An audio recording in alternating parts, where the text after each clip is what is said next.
Nyumba hii ya kulala wageni imekamilika, ina maeneo tofauti tofauti, VIP lakini pia kawaida.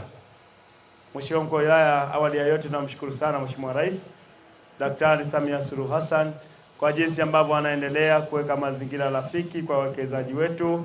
Ameondoa mikwamo yote kwa wawekezaji, ndio maana tumeona mwekezaji amefika hapa Ngorongoro Loliondo kuja kuwekeza. Dr. Samia oye!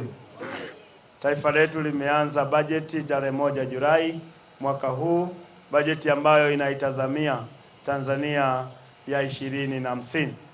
Tanzania hii ya 2050 inayotazamiwa inategemea sana sekta binafsi.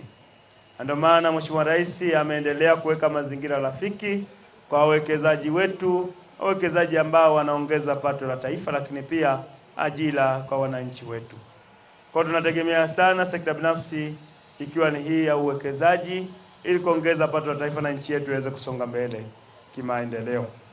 Lakini pia tunamshukuru mwekezaji wetu kuja kuwekeza hapa Ngorongoro katika eneo hili la Loliondo. Angeweza kwenda hata maeneo mengine, lakini akachagua kuja kuwekeza hapa. Kwa maana hiyo ataongeza hadhi ya mji wetu wa Loliondo, lakini pia ataongeza pato la taifa kupitia mji wetu wa Loliondo. Kwa hiyo tunakushukuru sana mwekezaji, na tunaomba uendelee kuwekeza hata maeneo mengine ya mji wetu na maeneo mengine ya nchi yetu ya Tanzania, lakini pia hata wawekezaji wenzako wengine waweze kualika waje Tanzania. Amani na utulivu imetamalaki, nchi yetu imetulia, ina utulivu mkubwa, wananchi wake wana mapenzi makubwa na wawekezaji.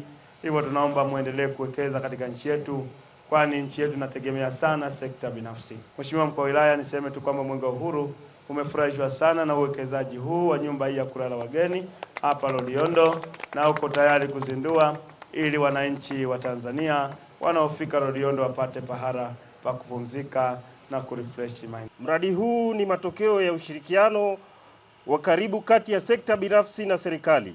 Mradi huu upo katika tarafa ya Loliondo, kata ya Orgosorok, mtaa wa Waso, ambapo umeleta matokeo chanya. Gharama za mradi.